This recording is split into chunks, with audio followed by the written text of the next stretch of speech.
आज की press conference का मुख्य मकसद आप सब लोगों के सहयोग के लिए आभार है, जो पिछले दिनों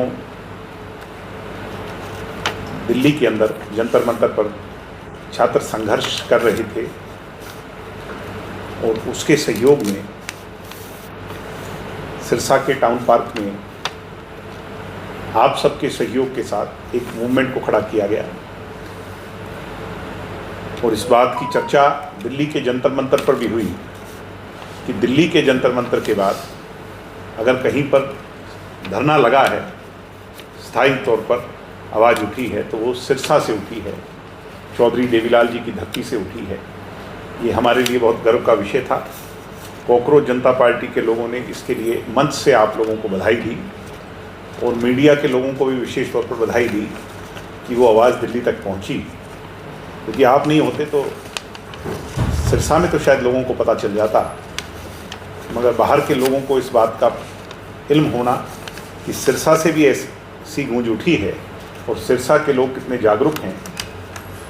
इनफैक्ट जब मैं अगले दिन वहाँ से दिल्ली कूच के लिए निकल गया था, आपकी कलम की ताकत और आपके कैमरे की ताकत से लोगों तक ये संदेश बहुत गहराई से पहुँच गया था और बहुत से लोगों ने मुझे टेलीफोनिकली, सिरसा के स्टूडेंट्स ने ये संदेश दिया कि दिग्विजय जी, आपकी गैर मौजूदगी में भी हमने धरने को चलाया हुआ है और बड़ी संख्या में स्टूडेंट्स टाउन पार्क में पहुँचे। इनफैक्ट इतने जागरूक हैं कि हमने तो पुलिस को और सरकार को सिर्फ इंटीमेशन दे के धरना लगाया था। आपको अचंभा होगा कि यूनिवर्सिटी के बच्चों ने परमिशन लेकर के धरना लगाया। मैं उनको सलाम करता हूँ। ऐसे लोग, ऐसी इतनी जागरूक पीढ़ी है हमारी। तो जैसे मैं दिल्ली में कह के आया कि ये देश गुलाम नहीं होगा जब तक ऐसी पीढ़ी जागरूक है, तो मैं आज यहाँ भी कहूँगा कि हम भी सुरक्षित हाथों में, आप भी सुरक्षित हाथों में हो कि नई पीढ़ी बहुत सिरसा की जागरूक है। मैं उन सभी साथियों को जिन्होंने उन 2-3 दिनों में सारे काम छोड़ करके और इस आवाज़ को सिरसा ज़िले में बुनियादी रूप दिया, मैं उन सब का तहे दिल से आभार प्रकट करता हूँ। जंतर मंतर आंदोलन से मुझे बहुत कुछ सीखने को मिला है, कैसे नई पीढ़ी संयम रख रही है, एकजुट हो रही है, जोश के साथ होश में है और आंदोलन लंबा खींचने के बावजूद उसको संजो करके रख रही है। एक और मुझे जो बहुत खुशी है, जो मैंने महसूस किया है वहाँ 2-3 दिनों में, कि धर्म, संप्रदाय और जाति पाति की राजनीति से ये पीढ़ी ऊपर उठ चुकी है। बीजेपी का सबसे बड़ा प्रोपेगेंडा कास्टिज्म और रिलीजन पर है। 2014 के बाद इस देश में राजनीति का जो प्रारूप है वो धर्म संप्रदाय की राजनीति है, जाति पाति की राजनीति है। जेन जी ने बीजेपी की सबसे बड़ी नैरेटिव बुरी तरह उस पर चोट मारी है, उसको आहत किया, उसको तहस नहस कर दिया। और धर्म संप्रदाय की राजनीति अगर तहस नहस होगी तो आने वाले समय में बीजेपी न्यूनतम स्तर पर चली जाएगी। आपको भी इस बात का इल्म होना चाहिए कि 18 से लेकर के 30 साल तक की जो आबादी है, प्राइमरी वोटर है, उसकी संख्या देश में सबसे ज़्यादा है। और मैंने आपको यहाँ उस दिन धरने पे पहुँच कर कहा था कि हमने खूब रैलियाँ, जल्द से जुलूस, प्रदर्शन देखे हैं, मगर भीड़ इतनी नहीं देखी। और मैं जब गया तो मैं 3 किलोमीटर पीछे टेंट लगा करके बैठा था। 3 किलोमीटर 200 फुट चौड़ी सड़क पर कितनी जनता होगी, और जहाँ बैठे थे उससे भी 2-3 किलोमीटर पीछे तक लोग थे। ये दिखाता है कि मेजॉरिटी वोटर, देश के कोने कोने से आए युवा ने अपने इलाकों का संदेश वहाँ तक पहुँचाकर ये दिखा दिया कि आने वाले समय में हम बंटेंगे भी नहीं और कटेंगे भी नहीं। यानी बीजेपी जो कहती थी बटोगे तो कटोगे, मैं उन्हीं की बात पर बात पूरी करता हूँ। ना तो बटेंगे, ना कटेंगे, ना हिंदू मुसलमान होगा, ना जाट गैर जाट होगा, ना दलित गैर दलित होगा, ना सिख गैर सिख होगा। ये दिखा दिया इस देश ने। इस बात में कोई दो राय नहीं कि ये जेपी आंदोलन के लिए जो किसी ज़माने में इमरजेंसी काल में हुआ था, हमने तो नहीं देखा उसको, आंदोलन को किताबों में पढ़ा है, सुना है, टेलीविज़न पर देखा है, मगर जयप्रकाश नारायण जी के लिए ये सच्ची श्रद्धांजलि है। स्टूडेंट्स के आंदोलन ने तब व्यवस्था परिवर्तन की लड़ाई लड़ी थी और आज भी। मैं पुलिस की बर्बरता पर भी एक सवाल खड़ा करना चाहता हूं कि अभी भी कुछ खबरें आ रही हैं। कल बिहार से खबर थी, कुछ साथियों को डिटेन किया गया, और दिल्ली से भी कुछ साथियों की खबरें आ रही हैं। हरियाणा में भी कुछ जगह जो आंदोलन में शामिल लोग थे उन लोगों पर कार्रवाई करने का प्रयास हो रहा है। अगर ये गैर जिम्मेदाराना प्रयास विश्वास दे करके और उसको तोड़ने का प्रयास सरकार करेगी, स्टूडेंट्स के मोराल को कमज़ोर करने का प्रयास करेगी, तो जननायक जनता पार्टी फिर सड़कों पर उतरने के लिए तैयार है। सिविल ड्रेस में जो गुंडागर्दी हुई, वो मुझे हिसार में हुई गुंडागर्दी के साथ भी उस यादों को ताज़ा करती है। बीजेपी का ये प्रोपेगेंडा भी पहली बार फेल हुआ है कि वर्दिया पुलिस वाले नहीं, वो लोग जो आरएसएस के इशारे पर वहाँ पहुँचे, पुलिस ने उन्हें हथियार मुहैया कराए और सिविल ड्रेस के अंदर इन्फिल्ट्रेशन कर करके स्टूडेंट्स पर जो वार किया, यही घटना हिसार में हुई थी। मगर क्योंकि वो राजनीतिक लोगों के साथ हुई थी, इसलिए उसको लोगों ने तूल नहीं दिया। ये स्टूडेंट्स के साथ हुई तो लोगों ने इसको सहज स्वीकार किया। यानी दोनों में एक जुड़ाव भी मैं देखता हूँ, और अब लोग जागरूक हो रहे हैं। पेपर लीक की घटनाएं हरियाणा में भी बहुत बार हुई हैं, और हरियाणा पेपर लीक के अंदर अव्वल है। मैं स्वयं जो है कॉकरोच जनता पार्टी के लोगों से आग्रह कर करके आया हूं कि जब भी अगले आंदोलन की तैयारी करें तो हरियाणा के परिदृश्य से भी उसको जोड़ें। यहाँ पर HPSC की बात करूं, बाहर के बच्चों को नौकरियां दी जा रही हैं। जो 35% क्राइटेरिया में नुकसान हो रहा है, वो भी बहुत गंभीर विषय है। HTET के अंदर शिक्षा बोर्ड के लोग मिलजुल करके करप्शन का बड़ा खेल खेल रहे हैं। हाल ही में मैंने एक वीडियो जारी कर करके कुछ सवाल उठाए थे, जिस पर सरकार का जवाब अभी तक नहीं मिला। हम 2 दिन के बाद चंडीगढ़ में तथ्यों के साथ प्रेस कॉन्फ्रेंस करेंगे। CCTV फुटेज गायब की गई है शिक्षा बोर्ड के लोगों द्वारा, जिसमें एक मैनेजर पोस्ट के रैंक के अधिकारी की शिक्षा बोर्ड में ट्रांसफर भी कर दी गई ओवरनाइट। हाई कोर्ट का आदेश है कि 3 महीने की CCTV फुटेज जहां पेपर चेकिंग होती है और जहां रखे जाते हैं उसकी होनी चाहिए। इसके बिल्कुल विपरीत हरियाणा सरकार के शिक्षा बोर्ड के पास सिर्फ 2 दिन की CCTV फुटेज अवेलेबल है, जिसके कारण हमारी आवाज़ उठाने के कारण अभी तक उस रिजल्ट को भी इन लोगों ने रोक दिया है। ये मामला बहुत गंभीर है और मैं स्वयं इसे चंडीगढ़ लेकर के जाऊंगा, महामहिम से मिलेंगे, और अगर वहाँ भी संतुष्टिपूर्ण जवाब नहीं मिला तो हाई कोर्ट मूव करेंगे। और इसके लिए जवाबदेही, जैसे शिक्षा मंत्री की जवाबदेही हुई, तो इसकी शिक्षा बोर्ड की जवाबदेही तो शिक्षा बोर्ड के चेयरमैन की होगी। उन्हें जवाब देना होगा, रिज़ाइन करना होगा। अगर CCTV फुटेज नहीं हुई और उसको क्या कहते हैं जी, ड्राइव, जिस ड्राइव में स्टोरेज ड्राइव है कहते हैं, उसको भी डिस्ट्रॉय कर दिया गया। अगर वो स्टोरेज ड्राइव भी डिस्ट्रॉय हुई मिली, एक लेटर भी मेरे पास है जो मैं आपके बीच में साझा कर दूंगा इसकी मीटिंग के बाद, जिसमें इंटरनली HTET के मामले में CCTV फुटेज के खो जाने के लिए आपस में चिट्ठी शेयर हुई है इंटरनली, यानी सरकार के नोटिस में। इस मामले को हम छोड़ेंगे। कॉमन एलिजिबिलिटी टेस्ट का मामला भी हरियाणा में बहुत गंभीर है और बहुत सारे सवाल इस पर उठ रहे हैं। HKRN में जॉब सिक्योरिटी ना मिलने से लोग दुखी हैं, सैलरी समय पर नहीं मिल रही, बहुत से लोगों को हटाया जा रहा है। गेस्ट टीचर्स का मामला भी बहुत तूल पकड़ रहा है।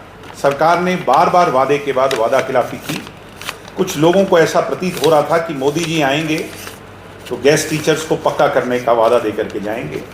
मोदी जी तो जो रेल का इंजन लाए थे वो भी ले गए, गेस्ट टीचर्स को वादा तो बहुत दूर की बात है।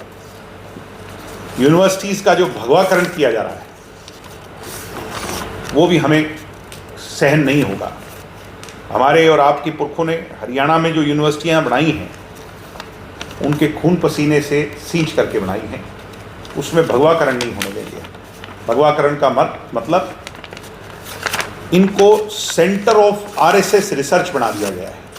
आप सिरसा से ले लीजिए, वीसी, रजिस्ट्रार और जो एकेडमिक इंचार्ज हैं, बड़े ओहदों पर बैठे हैं, वो सब आरएसएस की विचारधारा है, आरएसएस की शिक्षा प्रणाली और उनकी क्लासेस से जुड़े हुए हैं। यहाँ पर संघ के बड़े बड़े ट्रेनिंग कैंप्स लगाए जाते हैं। तो मैं बाबा साहब और चौधरी देवीलाल की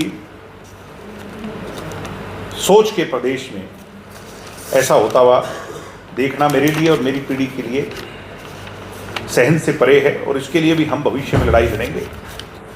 हम 5 अगस्त को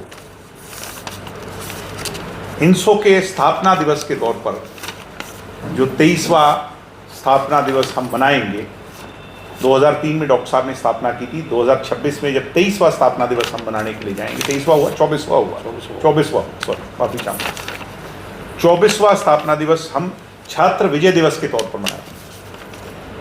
इसका फैसला कल होगा। हिसार में जब मीटिंग बुलाई है हमने कि कहाँ ये मनाया जाएगा, किस प्रारूप में मनाया जाएगा, मगर ये तय कर लिया गया है इनसो के संस्थापक डॉक्टर अजय सिंह चौटाला जी द्वारा कि इसको छात्र विजय दिवस, क्योंकि एक बड़ी जीत हुई है दिल्ली में छात्रों की सोच को लेकर के, और दिल्ली के उस संघर्ष में जुड़े हुए लोगों को हम इनवाइट करेंगे, बड़े स्तर पर इस कार्यक्रम को मनाएंगे। प्रदेश व्यापी कार्यक्रम होगा जिसमें हजारों विद्यार्थी प्रदेश के जुटेंगे। इसी तारीख को हम नए आंदोलन की घोषणा करेंगे, स्टूडेंट यूनियन इलेक्शन की बहाली को लेकर, जो 2017-18 में वादा किया गया था, उसको हम दोबारा से ज्वलंत मुद्दा बनाएंगे प्रदेश में। और छात्र संघ चुनाव की लड़ाई इसी दिन से शुरू हो जाएगी। 15 अगस्त से जब सुचारू रूप से यूनिवर्सिटी कॉलेज चालू हो जाएंगे, मैं स्वयं और पूरी इनसो की हमारी जो टीम है वो प्रदेश के यूनिवर्सिटी कॉलेजेस का दौरा करेंगे और लोगों को जागृत करेंगे। देश के अंदर नौजवान पीढ़ी एलिजिबल लीडरशिप आगे आए, पूंजीवाद खत्म हो और काउंसिल्स के अंदर प्रशासन के सामने हकदार आवाज़ जो है वो बच्चों की हो, ऐसे बच्चों की आवाज़ को दबाया ना जा सके, पेपर लीक जैसे मामले ना हो। क्लासरूम से लेकर लाइब्रेरी और लाइब्रेरी से लेकर हॉस्टल्स के मुद्दे बड़ी मजबूती से उठें। इसके लिए हम यूनियन चाहते हैं, प्रत्यक्ष चुनाव चाहते हैं, और प्रत्यक्ष चुनाव की लड़ाई अब पूरी तौर पर अगले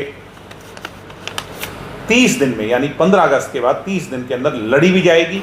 और लिंग 2 कमेटी की सिफारिश पर जो सरकार ने, एजुकेशन मिनिस्टर उस समय के थे तत्काल रामविलास शर्मा जी, और चीफ सेक्रेटरी का जो लेटर है कि हम प्रत्यक्ष चुनाव कराएंगे, हमारी हड़ताल के बाद जो फैसला हुआ था अनशन के बाद, उसको मुद्दा बना करके दोबारा कूद जाएंगे और प्रत्येक विद्यार्थी तक जाकर सिग्नेचर अभियान चलाएंगे, ऑनलाइन और ऑफलाइन दोनों तरीके से, जिसको मैं खुद भी लीड करूँगा।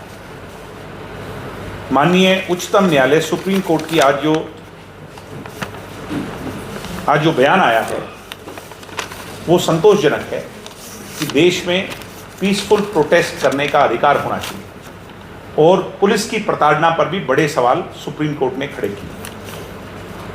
पीसफुल प्रोटेस्ट इस देश की असली ताकत है, विरासत है।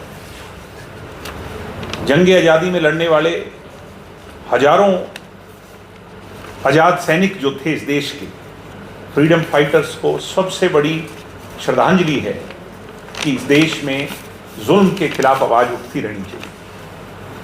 बीजेपी एक बहुत बड़ी गलतफहमी की शिकार थी और मैंने ये महसूस किया उस धरने में, लोगों ने, बच्चों ने मुझे सवाल पूछे कि भाई साहब, बीजेपी कहती है कि हम 2045 तक राज करेंगे। तो मुझे खुशी हुई जान करके कि 18 साल के बच्चे ने मुझसे सवाल पूछा कि अगर ये 2045 तक राज करेंगे और देश के पिलर्स को कैप्चर करके राज करेंगे, फिर चुनाव का अर्थ ही क्या रह जाता है? 2029 में चुनाव क्यों होना चाहिए? फिर तो हम गुलाम प्रवृत्ति के लोग हो गए। देश में 5 साल बाद चुनाव इसलिए होता है कि 5 साल का लेखा जोखा लेकर के लोगों के बीच में जाया जाए। जो 20 साल तक राज करने की बात करे उसमें अहंकार झलकता है, और अहंकार जब शासन में हो तो दुनिया त्रस्त होगी, परेशान होगी, प्रताड़ित होगी। इस अहंकार को चोट मारी है लोगों ने, ये सीखना है।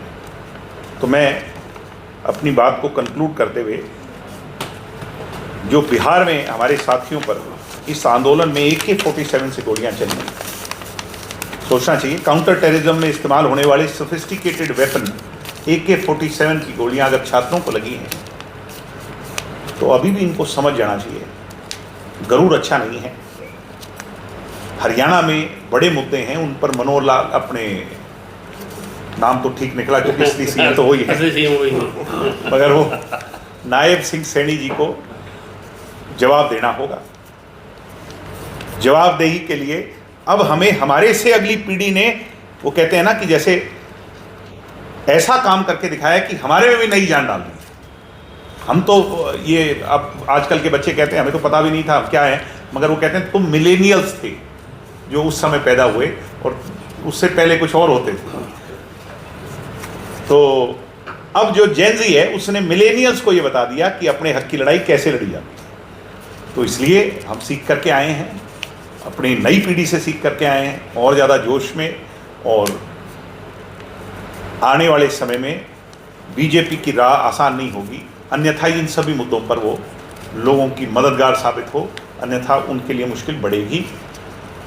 हम घर नहीं बैठेंगे, अब इसको बीजेपी की चुनौती बनाएंगे। आप सब पधारे, और अंत में फिर से मेरी तरफ से भी, दिल्ली में प्रदर्शन के आयोजकों की तरफ से भी आप सबका सिरसा में इसको कवर करने के लिए, आंदोलन बढ़ाने के लिए शुक्रिया अदा, धन्यवाद, सबका धन्यवाद। जय हिंद। अगर आप ये वीडियो फेसबुक पर देख रहे हैं तो प्रथम गूंज चैनल को फॉलो करें, और अगर यूट्यूब पर देख रहे हैं तो सब्सक्राइब करना ना भूलें।